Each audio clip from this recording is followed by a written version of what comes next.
그러면 이제 9월 첫 주 시작을 하고 있는데 이 첫 주부터 아주 대형 이슈들이 많이 벌어지고 있는 것 같아요. 예. 뭐 아시아나 항공 M&A가 뭐 무산됐다는 것부터 시작해서 삼성전자가 엔비디아에 뭐 수주를 했다. 뭐 그 외에도 여러 가지가 있던데 한번 시장 상황을 좀 이야기해 주시죠. 예. 실제적으로 이제 주식 투자를 하시는 분들한테는 빅딜이 무산된 아시아나 항공이 무산된 거는 사실 크게 중요하지는 않을 것 같고요. 그다음에 엔비디아 쪽에 수주를 한 거 삼성전자 투자하시는 분들한테는 좋지만 지금 또 삼성전자가 움직이는 장도 아니고 그러다 보니까 지금에서 가장 좀 중요했던 부분은 그 뉴딜 정책 요번에 발표한 부분 170조 들어온다는 그 부분 팩트 하나하고 그다음에 이제 코로나가 이제 그 2.5 단계로 격상이 되지 않았습니까? 네. 그로로 인해서 거기에 따른 요즘에 테마주들이 상당히 많이 움직이고 있거든요. 그래서 아직도 우리가 지금 그런 코로나에 대한 공포감을 가지고 있고 정부에서도 강력하게 그거에 대해서 잡으려고 하고 있지 않습니까? 그래서 제가 보기엔 제일 큰 이슈는 그런 코로나 이슈가 아닐까 아직도. 첫 번째는 그게 어떻게든 진정이 돼야 경제도 살아날 수 있기 때문에 그 이슈를 좀 첫 번째로 보고 싶습니다. 네. 예.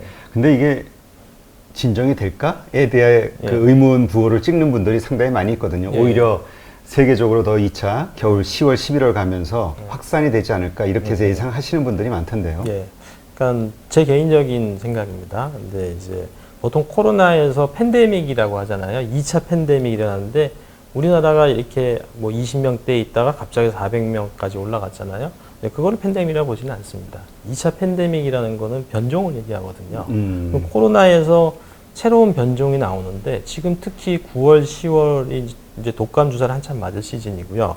이 독감 시즌이 끝나고 났을 때 11월, 12월 추위에 들어갔을 때 이 문제는 그런 겁니다. 코로나가 생기고 독감이 걸렸고 이제 어느 건지를 구분을 못 하는 겁니다. 이게 이 상황에서.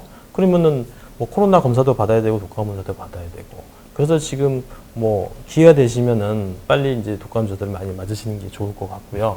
지금 뭐 얘기로는 지금 독감 그 주사가 맞으려고 해도 정부에서 지금 어린이 계층, 노인 계층하고 그 어르신 계층하고 두부 쪽에다가 미리 이제 선구매를 해놨기 때문에 지금 뭐 그렇게 많지는 않다고 하더라고요, 시중에서. 네. 근데 뭐 물론 이제 좀 지나면 또 풀릴 겁니다. 그렇지만 독감이라든지 이런 부분들을 조심해야 될 것 같고요. 뭐 얘기가 아까 팬데믹 얘기가 나왔잖아요, 2차 팬데믹.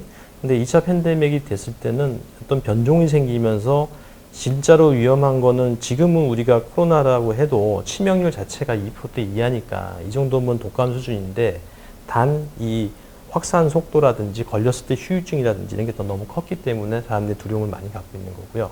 근데 2차 팬데믹이라는 거는 거기서 말 그대로 독감하고 연결이 돼서 붙어버리는 상황이 된다라면은 걷잡을 수 없는 그런 상황이 된다는 거죠.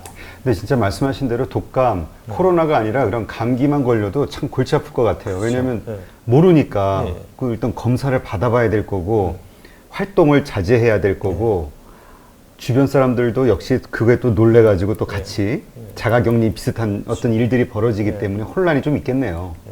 요즘에 뭐 저희도 회사 들어갈 때 그 반드시 발열 체크를 하잖아요.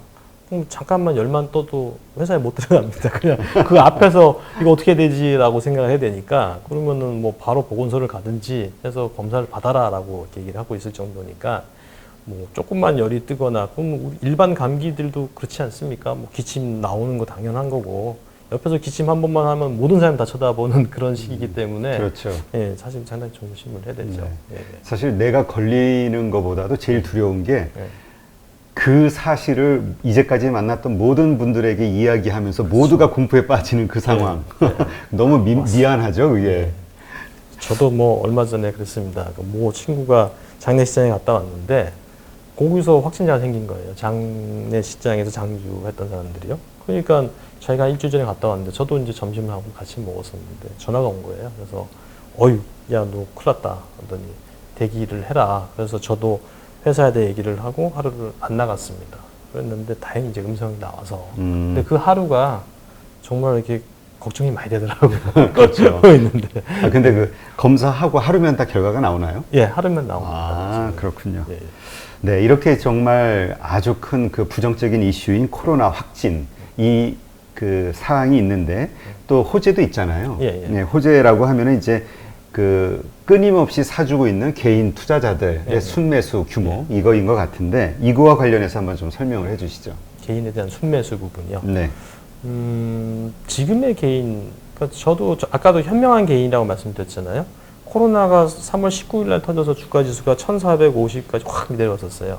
그때 뭐 항상 개인은 상투에 사는 개인이 있고 바닥에 사는 개인이 있거든요. 근데 그 시점에 들어오는 개인들은 상당히 똑똑한 개인들인 거죠. 많은 경제 지식을 가지고 있고 많은 학습을 했던 사람들이기 때문에 그러니까 요즘에는 그렇게 떨어지니까 바로 들어오더라고요. 그러니까 그런 돈들이 들어오고 지금 개인 투자자 중에서도 지금 단위가 이렇게 저희 쪽 같은 경우에서 그런지 모르지만 이렇게 큰 단위들이 많이 들어옵니다. 처음에는 이제 잔차, 그러니까 좀 계좌 자체가 뭐 소액이던 계좌였지만 지금은 좀 바뀌었습니다. 좀 새로 들어오는 돈들은 뭐 수십억 대에서 수백억까지. 그래요? 그런 자금들이 이제 뭉치돈들이 들어오면서 이 시장을 지켜보고 있고 노리고 있고 지금 계속 그런 상황입니다. 지금 개인 예탁 고객 예탁금, 예. 고객 예탁금이 뭐 60조를 넘어섰다 이런 예, 발표도 있던데요. 예, 이게 어떤 걸 의미하는 겁니까? 고객 예탁금이라고 하는 거는 지금 그 과거에 뭐 25조 뭐 정도 했었다가 거의 2배 이상 올라왔거든요. 예탁금은 이제 주식을 안 사고 쌓아놓는 돈. 그러니까 내가 뭐 1억짜리 계좌가 있는데 주식을 8천만 원치 사놨습니다.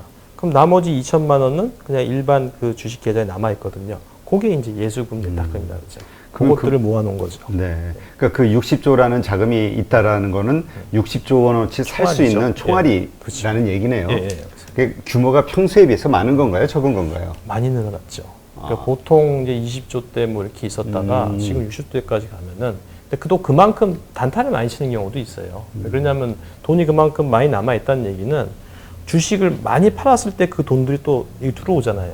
그래서 뭐 예를 들어서 주가가 하락했을 때 예수금이 또 많이 늘어나는 경우도 있거든요. 주가가 하락하면은 주식을 팔아야 되니까 팔고 나니까 현금으로 있고 주식을 살려니까 무섭고 그런 대기 자금들인 거예요. 언제든지 이거는 주가가 좀 내려오거나 내가 원하는 가격에 내 주식이 내려오게 되면 언제든지 살 수 있는 자금들인 거죠. 네. 그래서 나스닥이 떨어졌는데도 오늘 국내 시장은 정말 생각 밖으로 선전을 했더라고. 1%밖에 안 되니까 하락폭이. 그게 이제 결국은 개인 투자자들의 대기 자금이 기다리고 있다라는 얘기일 수도 있는데 그러면 문제는 이건 것 같아요. 내가 지금 주식을 보유하고 있는 분이라면 계속 들고 가야 될까? 그 다음에 없는 분이라면 지금 사도 괜찮을까? 이게 가장 큰 문제인데 어떻게 답을 드릴 수 있을까요? 그러니까 뭐 항상 저희 고객들이 이제 전화가 오십니다. 이거 갖고 있어야 돼요, 팔아야 돼요. 그리고 오늘도 마찬가지지만 이제 조금 두려우신 분들은 현금 보유해야 되지 않겠어요? 하고 현금을 좀 빼시는 분들. 뭐 많은 부류의 사람들이 있는데 그거는 이제 종목에 따라 다릅니다, 사실은. 우리가 뭐 종합 지수를 매매하는 사람이라면은 뭐 아무래도 지수가 미국 지수가 안 좋다면 우리나라 지수도 썩 좋을 리는 없겠죠. 우리가 계속 보면은 2,000포인트에서 2,400 사이를 박스권을 거의 5년, 뭐 6년, 7년 가까이 갔었거든요.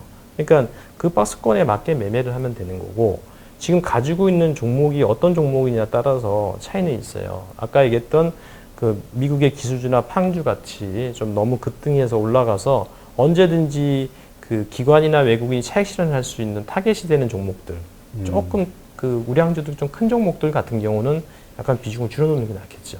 아, 그런가요? 오히려 적은 중소형주가 아니라? 그렇죠. 대형주 조금 비중을 조금 줄여놨다가 시장이 좀 안정되고 조금 내려왔을 때 다시 사도 괜찮고요. 그렇지만 중소형주 같은 경우는 뭐 조금 이게 이 테마적으로 움직이고 있거든요. 그래서 그런 유지들은 이제 조금 이제 발빠른 매매를 잘 하시는 분들은 거기서 오히려 또 지금 같은 장에 수익을 더 많이 내고 있습니다. 아, 그래요? 예.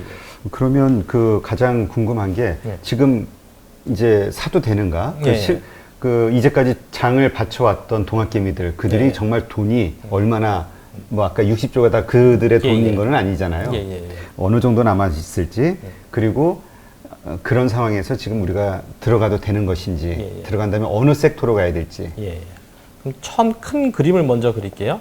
첫 번째 이제 정부에 대한 부분이에요. 정부에서는 지금 주식시장을 어떻게 바라보고 있느냐.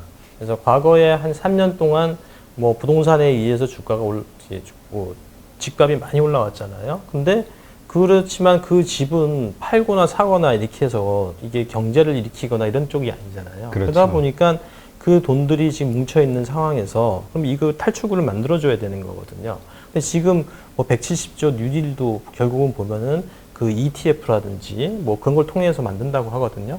그러면은 결국은 주식 투자 쪽으로 지금 포커스를 잡고 있다라는 얘기예요. 그래서 지금같이 모든 생산과 모든 게 막혀 있는 상황에서 우리가 어떤 돈을 벌 수 있고 또 생산에 또 필요한 돈 자금을 대줄 수 있는 곳이 주식시장이거든요. 근데 사람들은 좀 잘못 생각하는 경우들이 많아요. 주식시장 그러면 투기적이고 뭐 얼마 전에도 어제 이제 제 친구들 만났지만 뭐 넌 요즘에 돈을 얼마나 땄어? 땄어. 도박이네. 땄다는 얘기를 해서 얼마 잃었어? 뭐 이러길래 야 그렇게 얘기를 하면 되냐? 이거 뭘 땄냐? 따는 게 아니고 얼마를 벌었냐? 내 지금 투자를 어떻게 했냐라고 물어봐야 되는 게 맞지 않냐라고 얘기를 해요. 그래서 지금 주식시장은 아까 말씀드린 대로 정부에서도 지원 자금을 놓고 왜 그러냐면은 이 기업들이 아까 뉴딜에 피어난 기업들이 올라가게 되면은 당연히 이제 거기서 1조짜리 시가총액 1조짜리 회사가 10조가 됐습니다. 거기서 뭐 유상증자를 20%를 때리게 되면은 2조라는 돈이 들어옵니다. 그럼 그 돈을 가지고 이 기업은 10년을 갖다가 살아갈 수가 있는 거죠. R&D를 하고 기술 개발할 수 있고. 그렇기 때문에 주식시장은 상당히 좋은 시장이고요. 시장 이걸 통해서 사실 소비를 충분히 살릴 수 있다고 봅니다. 네. 그러니까 그 당위성을 우리가 다 인정을 하는데 결국 내가 돈을 잃으면 안 되잖아요. 그렇죠. 돈을 벌고 싶은 거고. 안 벌면 안 벌면 아 그래. 진짜 우리가 습관적으로 그런 얘기가 이제 단어를 사용하네요. 그러니까 투자를 했을 때 그 투자 금액이 큰 어떤 수익으로 나에게 돌아오기를 바라는데 그러자면 그 지금 상황이 투자해도 되는 그런 상황이냐 이게 제일 불안한 거죠. 당연히 됩니다. 왜 그러냐면은 지금 시장이 완전히 양분돼 있습니다. 아까 말씀드렸던 것처럼 이제 버블이 많이 껴있는 주식들이 있고 그와 반대로 완전히 저평가된 것도 있어요.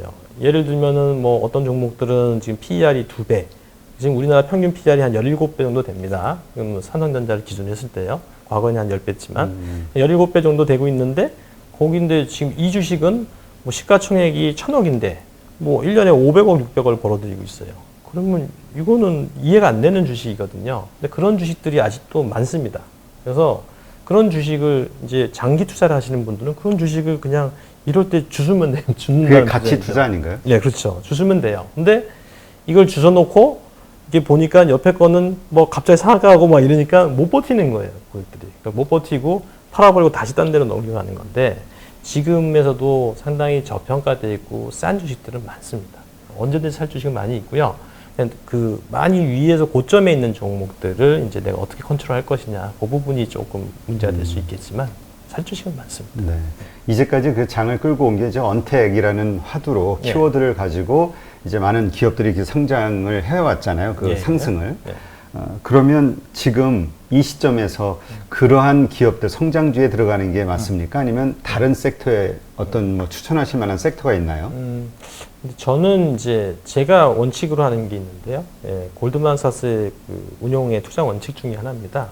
그래서 50%는 아무도 쳐다보지 않는 저평가주에 투자를 하는 거고요. 50%는 시장의 주도주 쫓아가라는 얘기를 합니다. 근데 저도 그 비율을 조절하거든요. 예를 들면은 뭐 지금이 아까 얘기했던 미국처럼 성장주들이 상당히 많이 가는 시장이다. 그러면 이 섹터에 한 70% 정도를 담아놓고 한 30% 정도는 아예 못 움직이고 아주 싼 주식들을 사자 잡아나갑니다. 그래서 이 두 가지 원칙을 가지고 하신다라면은 뭐 큰 문제는 없을 것 같고요. 다만 이 성장주 팩트에서 어떤 고리를 잡아가느냐는 이제 그거는 여러분들이 고민을 많이 해야 되는 부분이죠. 아까 언택트 말씀하셨잖아요. 지금 이제 겨울로 접어들고 있고 코로나 아직 끝나지 않고 있는 상황이다 보니까 그 언택트들이 너무 올라갔을 때는 굳이 쫓아갈 필요는 없습니다. 근데 지금 이제 다시 좀 200명대에서 100명대, 50명, 20대로 줄어들기 시작하면은 그때는 이제 주가 같이 조정을 받거든요. 그때 유심히 보고 있다가 이제 좀 들어가면 되죠. 타이밍의 문제일 것 같아요. 네, 알겠습니다. 그러면 이제 지금 어디죠? 도곡점, 도곡스타점에서 이제 PB센터에서 일을 하고 계시는데, 여기가 이제 고액 자산가들이 많다 이런 얘기를 하셨는데, 이 고액 자산가들이 요즘 그 투자와 관련해서 아주 좀 특별히 관심을 갖고 있는 분야가 좀 있나요? 좀 뭉칫돈이 들어가는 곳들? 그러니까 제가 이제 우리 고객분들을 이렇게 보면은 참 돈의 흐름에 빠르다라는 느낌이 나요. 그냥 감각적으로 빠르신 것 같아요. 그러니까 부자가 된 게 아닐까요? 예, 맞은 것 같아요. 그러니까 이게 예전에는 이제 바로 2, 3년 전에 뭐 채권이나 뭐 브라질 채권 뭐 이런 것도 심지어 이제 오일이 막 오일 가격이 20불까지 떨어졌잖아요. 그러면 오일을 매수를 하자. 그것도 뭐 몇십억씩 사자는 거죠. 그래서 뭘 사야 되냐? 오늘 ETF가 있습니다. 뭐 내지는 실물을 살 수는 없냐? 뭐 이렇게 계속 그게 한 20불대 내려갔을 때는 저희보다 더 빠르게 전화가 옵니다. 그러니까 그만큼 그분들의 관심사는 이 경제시장에 대해서 관심이 엄청 많고요. 그 다음에 조금 올라가면 이제 금값이 올라가기 시작하면은 또 금에 대한 투자에 대해서 오히려 저희보다 먼저 의뢰가 오고 있거든요. 그래서 뭐 저희들은 그런 디테일한 사항들을 이제 알려드리고요. 이런 부분들은 살 수가 있고 이렇게 사면 또 수주가 좀 저렴하고 뭐 요거가 훨씬 낫습니다. 이 정도로 평가를 해주고 있는데 지금의 현재는 불과 한 3, 4개월 전만 해도 이제 어떤 아파트나 뭐 땅이나 이런 걸 갖고 계셨던 분이 이제는 그런 부분을 오히려 안 파시더라고요. 보니까 부동산이 그래요? 지금 팔면 세금이 많이 나가니까 아예 그냥 묻어 놓더라고요. 묻어 놓으시고 그 다음에 이제 여유자금 현금 가지고 있는 걸 가지고서 주식을 하시는데 변화가 있었어요. 그분에 대해서는. 이렇게 보니까 그전에는 뭐 장기 투자하고 전혀 움직이지 않았던 뭐 10억, 20억, 뭐 예전에 갖고 계셨던 현대중공업 뭐 이런 것들, 뭐 포스코 이런 것들을 갖고 계시고 몇 년을 버티다가 이제는 그걸 다 바꿔버리시더라고요. 다 팔고 지금 추세에 맞는 종목들을 선택해달라. 이렇게 하더라고요. 그러니까 뭐 상당히 그쪽은 보면 빠른 지금 추세에 맞는 거라면 네. 어떤 걸까요? 아까 말했던 이제 네이버, 카카오, 뭐 언택트 쪽에서는 그런 것들이 있을 거고, 그 다음에 전기차, 뉴딜 정책의 기본적인 게 이제 전기차, 수소차, 뭐 풍력, 뭐 이런 쪽인데 사실 저는 풍력은 별로 이렇게 좋아하는 편은 아닙니다만은 그래도 뭐 LG화학이라든지 뭐 기본적으로 큰 굵직굵직한 대장주들이 있어요. 뭐 수소차, 현대차, 수소 전기를 다 하는 현대차, 그 다음에 뭐 LG화학, 그리고 카카오, 네이버, NC소프트 뭐 이런 류들 것들은 계속 꾸준히 보면서 언제든 이제 그 타이밍을 내가 언제 잡아 들어갈 것이냐 그것만 좀 잘 선택하면 될 것 같습니다. 네, 알겠습니다. 지금 이제 거리두기가 2.5단계로 이제 그 격상을 한 상태에서 네. 한 주간 더 연장을 했잖아요, 기간을. 예. 그래서 사실 저희 홍대에 있는데 스튜디오가 예. 9시 좀 넘어서 나가면 이 홍대가 컴컴해요. 왜냐면 뭐 9시 이후로 배달은 된다고 하지만 배달하려고 문 여는 곳이 없더라고요. 그렇죠. 다 문 닫아버리지. 그러니까 이러한 것들이 이제 결국 경제에 아주 안 좋은 영향을 미치는 건데 주식 시장에도 이게 영향이 좀 가지 않을까요? 사실은 제가 주식 시장을 26년을 했었는데요. 올해 초부터 시작해서 그 작년, 재작년 부동산이 한참 떴을 때 2년 동안은 되게 힘들었습니다. 처음에 보통 이제 새 정권이 들어오게 되면은 주식시장이 먼저 움직이거든요. 네. 통상적으로. 그래서 한 2, 3년을 주식시장에 올라가고 그 다음에 꺾이면서 부동산으로 넘어갔는데 요번에는 좀 반대로 갔습니다. 처음에 주식이 2,600까지 쫙 올라왔었거든요. 촛불 시위 이후로 이제 정권이 바뀌기 시작해갖고 뭔가 기대감 때문에 쭉 올라왔는데 거기서 2년을 뺐습니다. 주가를. 그 사이에 아파트 가격은 2배가 넘어갔죠. 그래서 사실 그 2년 동안은 상당히 많이 힘들었었거든요. 주식시장이 올라가지도 않고 아무도 쳐다보지 않고 또 뭐 정부에서도 주식시장 부양책임 이런 것도 없었고 막 이런 내용들이 많이 있었거든요. 그러다가 나중에 지금서부터는 이 방향의 패턴이 바뀌고 있다라는 거죠. 그래서 주식시장은 지금서부터는 상당히 좋다고 제가 생각하고 있고요. 네. 그러면 이제 이 코로나 뭐 연장되고 2.5단계, 3단계 격상된다 하더라도 예. 주식시장에는 큰 영향을 끼치지는 않을 것으로 그렇게 맞습니다. 예상하시는 거군요. 지금 러시아에서도 뭐 백신이 개발됐다라는 뭐 뉴스가 나오기도 했는데 또 신뢰하는 분이 또 그렇게 많지도 않은 것 같고요. 예. 지금 백신 관련해서 만약에 개발이 되거나 이랬을 때 시장에 끼치는 영향이 상승으로 보시나요? 아니면 어떤 분들처럼 오히려 그때가 하락 추세로 반전될 것이다. 이런 쪽으로 보시나요? 그러니까 보통 이제 우리는 계속 늘 시장에 대한 부분을 생각을 하거든요. 근데 지금은 시장이 그냥 이렇게 박스권을 간 지가 꽤 오래됐습니다. 근데 그 안에서 이제 어떤 팩트가 가느냐였던 거지 시장이 내리고 오르는 거는 큰 의미가 없었던 거거든요. 근데 뭐 내리면은 뭐 1, 20% 빠지기도 하고 뭐 펀드 하시는 분들이 이제 요즘엔 펀드도 거의 안 하시거든요. 네, 예, 개인 근데, 투자로 가죠. 예, 아까 말한 백신 부분은 러시아 부분을 얘기를 드리자면 러시아 이런 얘기를 해도 모르겠지만 백신은 상당히 중요합니다. 그러니까 국가 안보에 대한 문제예요. 네. 그래서 과거에 러시아하고 지금 독일하고 중국하고 혈안이 돼서 백신을 개발하려고 나오고 있습니다. 그게 뭐냐면은 뭐 과거 이제 스페인 독감 때도 있고 그 천연두죠. 예전에 뭐 유럽, 브라질이나 이렇게 남미를 함약할 때 천연두를 가지고 들었다고 해요. 그래서 자기네들은 이미 항체가 생긴 상황에서 거기를 치고 들어왔는데 천연두를 옮기니까 걔들이 소수무체로 죽는 거죠.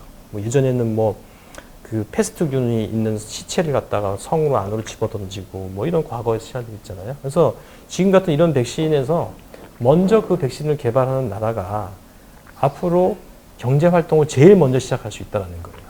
그러니까 뭐 미국도 마찬가지, 중국도 마찬가지고 한국, 우리도 마찬가지지만 여기서 백신에서 경쟁이 뒤처지게 되면은 얘네들은 이미 백신을 다 맞아가지고 괜찮은데 그래서 경제 활동을 정상적으로 돌아가고 있는데 우리는 계속 아직 다치고 아프고 있는 그 상황이 되는 거죠. 그래서 미국이 뭐 다국적 기업의 백신을 선매수하는 그런 사태가 벌어지고 우리나라 회사들도 그런 것들이 있었던 거죠. 그래서 백신에 대한 부분은 저는 이제 우리나라가 이제 K-바이오에 대한 이제 상당히 좋은 이미지를 가졌잖아요. 그래서 네.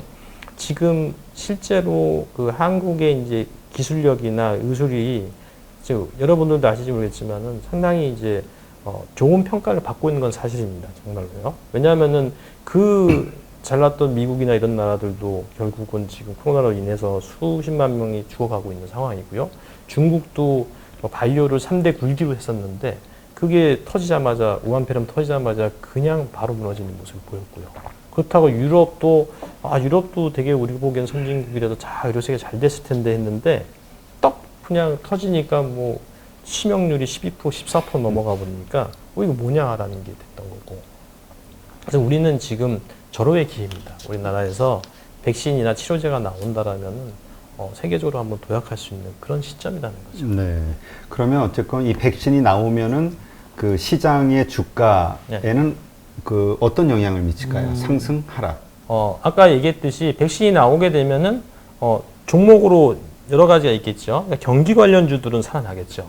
아까 말씀드렸던 이게 좀 것처럼. 차별화가 될까요? 그렇죠. 그러니까 백신이 나오는 순간, 치료제와 백신이 나오는 순간에는 그럼 그동안에 치료제 백신을 막 만들고 있던 기업들, 요즘에 제약바이오들 많이 움직이겠지만 그러면 그 중에서 선별만 될 거고 나머지는 좀 밀릴 수 있겠죠. 그래서 이미 뭐 다른 나라에서 개발해보고 우리나라도 이제 뭐 뒤처지니까 밀릴 수도 있을 거고 그런 상황이 있을 거고 뭐 백신이 개발돼서 우리가 이제 맞는 시차까지는 시간이 좀 걸릴 겁니다. 최소한 1년 이상은 더 걸릴 거고요.